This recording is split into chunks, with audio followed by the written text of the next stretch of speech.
మనం చూసుకున్నట్లయితే తెలుగుదేశం పార్టీకి ఓట్లు వేయొద్దని కొన్ని ముస్లిం సంఘాలు చెప్పడం జరుగుతుంది. దాని గురించి మీరు మాటల్లో. తెలుగుదేశం కని కాదు, కూటమికి. తెలుగుదేశం కూటమి అంటే తెలుగుదేశం, జనసేన, బీజేపీ కూటమికి ఓటు వేయొద్దని నిన్న విజయవాడ దగ్గరలో ఒక సమావేశం జరిగింది. ముస్లిం పరిరక్షణ సమితి అనే ఒక ఆర్గనైజేషన్ అక్కడ సమావేశం జరిగినాక మీడియాతో మాట్లాడారు. వాళ్ళు ముస్లిం సమాజానికి ఒక పిలుపిచ్చారు, ఈ కూటమికి ఓటు వేయొద్దని అని. అట్లని వాళ్ళు ఏమి వైసీపీకి ఓటు వేయమని కూడా అనలేదు, వైసీపీని కూడా విమర్శించారు. అయితే వాళ్ళు ప్రధానంగా ఏంటంటే బీజేపీ నేషనల్ వైజ్గా కూడా యాంటీ ముస్లిం చట్టాలని తీసుకొస్తుంది, అనేక యాంటీ ముస్లిం ప్రోగ్రాములని తీసుకొస్తుంది. హలాల్ కావచ్చు, గోరక్షణ కావచ్చు, ఉమ్మడి పౌరస్మృతి కావచ్చు, సిఏఏ కావచ్చు, ఎన్ఆర్సీ కావచ్చు, ఇలాగా రకరకాలుగా ముస్లింలకి వ్యతిరేకమైన కార్యక్రమాలను బీజేపీ చేపడుతుంది. కాబట్టి బీజేపీతో కలిసిన ఈ రెండు పార్టీలు కూడా బీజేపీకి ఒక లెజిటిమసీని ఇస్తూ ఉంది. ఇక్కడ నిజానికి బీజేపీ ఉనికి లేదు. ఆంధ్రప్రదేశ్లో 0.8% ఓట్ షేర్ కూడా లేదు. దానికి ఊపిరి పోసింది ఈ కూటమి. లేకపోతే బీజేపీ అసలు ఇక్కడ ఉండేది కాదు. దానివల్ల ఇక్కడున్న ముస్లింలకి కొంత భయాందోళన మొదలయ్యాయి. ఇక్కడ కూడా బీజేపీ ఉన్న స్ట్రెంగ్తన్ అయితే భయపడే పరిస్థితి వస్తుంది అని అంటున్నారు. అయితే ఈ ముస్లిం పరిరక్షణ సమితిలో ప్రధానంగా నాయకుడిగా ఉన్న అతను లాల్ అహ్మద్ గౌస్. ఇతనేమో వైసీపీలో జాయిన్ అయ్యాడు. మొన్నెళ్ళి విడదల రజనీ సమక్షంలో వైసీపీలో చేరాడు. సో మరి వైసీపీలో చేరాడంటే దీని వెనక ఏమన్నా వైసీపీ ఉందా అంటే ఉండొచ్చు, ఛాన్స్ అయితే ఉంది. ఈ ముస్లిం పరిరక్షణ సమితి వైసీపీనే పెట్టించిందా అంటే కూడా తెలియదు, ఛాన్సులు అయితే ఉన్నాయి. అంటే అయితే ఇక్కడ మనం అది ఎవరు పెట్టినారు ఏందండి ఓవరాల్గా చూస్తే ఒక కరపత్రం అయితే దీని మీద ఇప్పుడు నేనేదో మాట్లాడినానో దాని మీద ఒక పాంప్లెట్ అయితే వాట్సాప్ గ్రూపుల్లో సర్క్యులేట్ అవుతుంది, మన ఈ కూటమికి ఓటు అయిద్దని. నిజానికి ఇది ఆంధ్ర రాష్ట్రానికి సంబంధించిన మాదిగా కాదు, నేషనల్ వైడ్గా కూడా అనేక ముస్లిం సంఘాలు చాలా స్ట్రాంగ్గా పిలిపిస్తున్నాయి. ఎన్డీఏ కూటమికి ఓట్లు వేయకండి అని గట్టిగానే పిలిపిస్తున్నాయి. మొన్న కర్ణాటక అసెంబ్లీలో కూడా మనం చూసాం. కర్ణాటక అసెంబ్లీలో క్లియర్గా ముస్లింలు కాంగ్రెస్ని సపోర్ట్ చేశాయి. ఆ ఫ్యాక్టర్ కూడా one of the factors Congress అక్కడ మంచి మెజార్టీతో గెలవడానికి. ఎందుకంటే అంతకుముందు నుంచి కూడా ఈ ఎన్ఆర్సీ, ఈ ఏవైతే ఉన్నాయో ఉమ్మడి పౌరస్మృతి, సిఏఏ, వీటికి వ్యతిరేకంగా కాంగ్రెస్ అనేక ఉద్యమాలు చేసింది అక్కడ. ఆ ఉద్యమాలు ముస్లింలతో కలిసి చేసాయి. నేను కూడా అనేక వీడియోలు చూశాను. ఆ ముస్లింలకి వ్యతిరేకంగా ఈ చట్టాలు తీసుకొస్తున్నారు అని చెప్పి చేస్తున్నారు. సో ఆ ఎఫెక్ట్ ఖచ్చితంగా సౌత్లో బీజేపీకి వ్యతిరేకంగా పనిచేసే అవకాశాలు ఉన్నాయి. సో ఆంధ్రప్రదేశ్లో కూడా తెలుగుదేశం కానీ జనసేన బీజేపీతో కలవకుండా కానీ కలిసి ఉంటే ముస్లిం పాపులేషన్లో కొంతవరకు జగన్కి వ్యతిరేకంగా ఏ కూటమికి ఓట్లు వేసేవాళ్ళు. కానీ ఇప్పుడు ఏమైందంటే బీజేపీ కలవడం వల్ల జగన్కే అనుకూలత పెరుగుతున్నట్టుగా చాలా గణాంకాలు చెబుతున్నాయి. చాలామంది కూడా నాకు పనిచేస్తున్న అక్కడ కొంతమంది రకరకాల సంఘాల నాయకులు కూడా చెప్తున్నది ఏమంటే మొన్నటి వరకు ఇక్కడ ముస్లింలు జగన్ పట్ల కూడా వ్యతిరేకంగా ఉన్నారు. ఎందుకంటే జగన్ అన్ని చట్టాలకి అక్కడ మద్దతు ఇస్తున్నాడు, బీజేపీతో లోపాయికారిగా కుమ్మక్కయ్యాడు, అందుకని జగన్ను కూడా మనం నమ్మలేము అన్న అభిప్రాయం ఉండింది.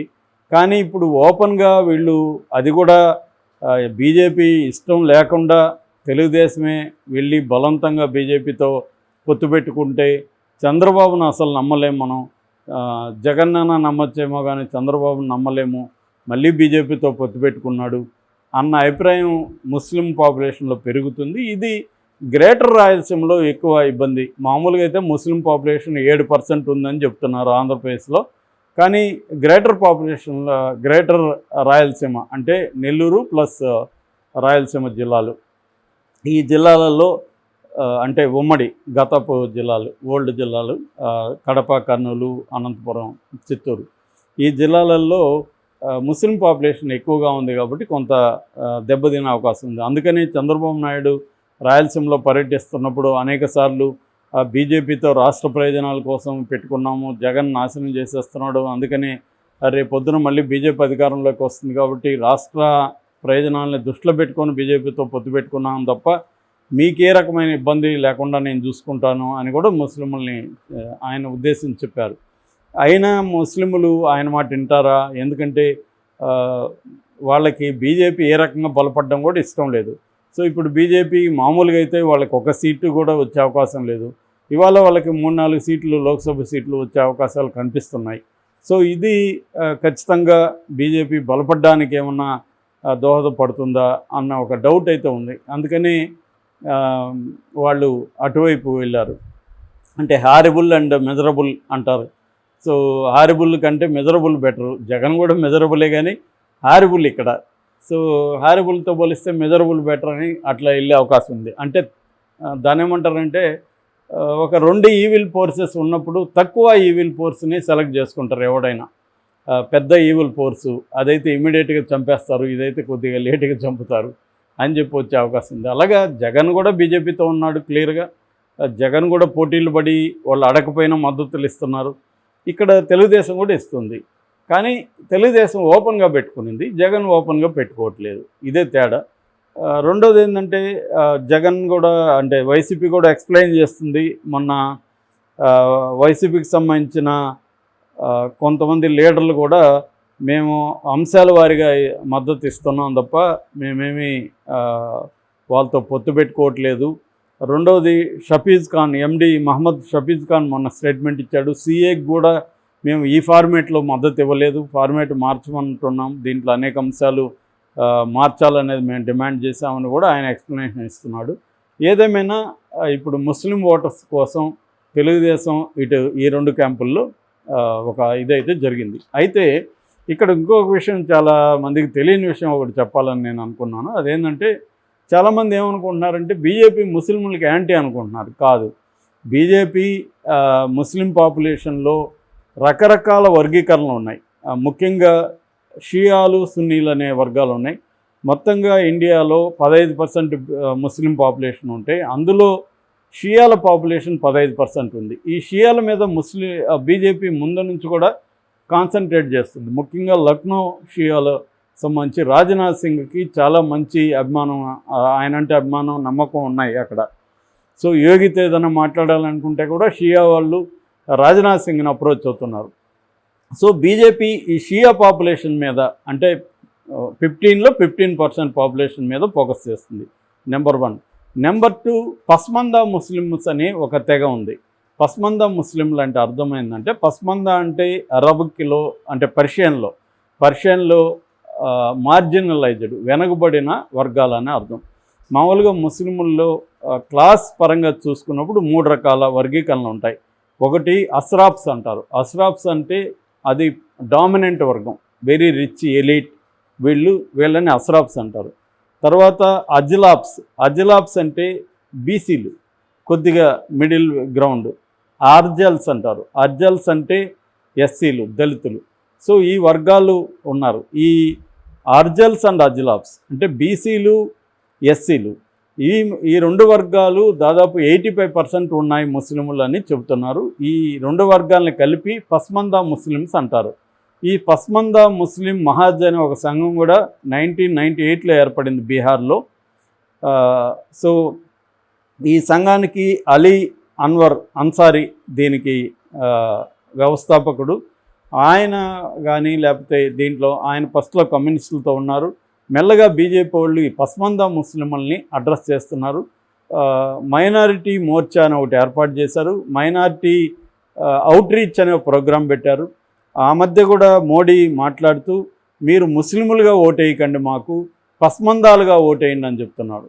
అంటే ఈ పస్మందాల్ని టార్గెట్ చేయడం వెనక వీళ్ళకి 3 రకాల ప్రయోజనాలు ఉన్నాయి. ఒకటేమో ఎలక్ట్రల్ ప్రయోజనాలు. అంటే పస్మందాలు 85% ముస్లింలు ఉన్నారు కాబట్టి దీన్ని విడగొట్టడం ద్వారా ఆల్రెడీ పస్మందాలు బాగా వెనుకబడతను ఉన్నారు కాబట్టి వీళ్ళకి వెల్ఫేర్ స్కీములు అమలు చేయడం, వీళ్ళని బీజేపీ ఫోల్డ్లోకి తీసుకురావడం ద్వారా వాళ్ళ ఓట్లు తాము పొందాలనేది ఒక రీజను. రెండవ రీజను, ఈ పస్మందాలంతా కూడా ఒకప్పుడు హిందువులే. ముస్లిం రాజులు ఇండియాకు వచ్చిన తర్వాత వీళ్ళందరూ కూడా ముస్లింలకి చేరారు. కాబట్టి వీళ్ళందరూ హిందువులే కాబట్టి వీళ్ళు మళ్ళీ మనం హిందువులుగా మార్చాలంటే వీళ్ళని మనం ఎనిమీస్గా ట్రీట్ చేయకూడదు అనేది రెండవది. మూడవది, ముస్లింల మీద పెద్ద ఎత్తున హింస ప్రయోగిస్తూ ఉంది బీజేపీ అనేది కానీ ఇంటర్నేషనల్గా వెళ్తే ఇంటర్నేషనల్గా ప్రాబ్లం అవుతుంది. అందువల్ల కూడా బీజేపీ ఏంటంటే మేము ముస్లింలు అందరి పట్ల ఒకే దృక్పథంతో లేము అని వరల్డ్ వైడ్గా చెప్పుకోవడానికి కూడా ఇది ఉపయోగపడుతుంది. సో ముస్లింలు అందరూ ఒకే రకంగా లేరు. ముస్లిమ్స్లో వహాబీస్ ఉన్నారు, దియోబందీస్ ఉన్నారు, అహ్నా షరీన్స్ ఉన్నారు, బోహరాస్ ఉన్నారు, కోజాస్ ఉన్నారు, మిమ్మన్స్ ఉన్నారు. ఇంకా కులపరంగా తీసుకుంటే కూడా అన్సారీలు, కురేషీలు, పలాన్లు, సయ్యద్లు, భగవాన్లు ఇలాగ ముస్లిం సమాజం చీలిపోయింది. సో దీన్ని అడ్రస్ చేసి ముస్లిం సమాజంలో ఎక్కువ సంఖ్యలో ఉన్న పస్మందా ముస్లింలని టార్గెట్ చేస్తుంది బీజేపీ వాళ్ళ ఓట్లని తీసుకోవడానికి. అందుకనే 2014లో 9% ఓట్లు వచ్చాయి ముస్లిం పాపులేషన్ నుంచి బీజేపీకి. 2019 వచ్చేసరికి 19%కి పెరిగింది అది. ఇప్పుడు 26% వరకు ముస్లిం ఓట్లు పడతాయని నమ్ముతున్నారు. సో ఈ రకంగా తీసుకున్నప్పుడు ముస్లిం పాపులేషన్ అంతా బీజేపీకి యాంటీగా లేదు. సో అందువల్ల కూటమికి అంత భయపడాల్సిన అవసరం లేదు. ఒకటి. రెండవ అంశం, జగన్కి వద్దు, కూటమికి వద్దు, కాంగ్రెస్కి వేద్దామని కూడా నిర్ణయించుకునే అవకాశం ఆంధ్రప్రదేశ్లో ఉంది. అలా జరిగినా కూడా జగన్కి కూడా ఆ మేరకు నష్టమే. సో ఈ ముస్లిం పాపులేషన్ ఎవరిని డిసైడ్ చేస్తుందనేది చూడాలి.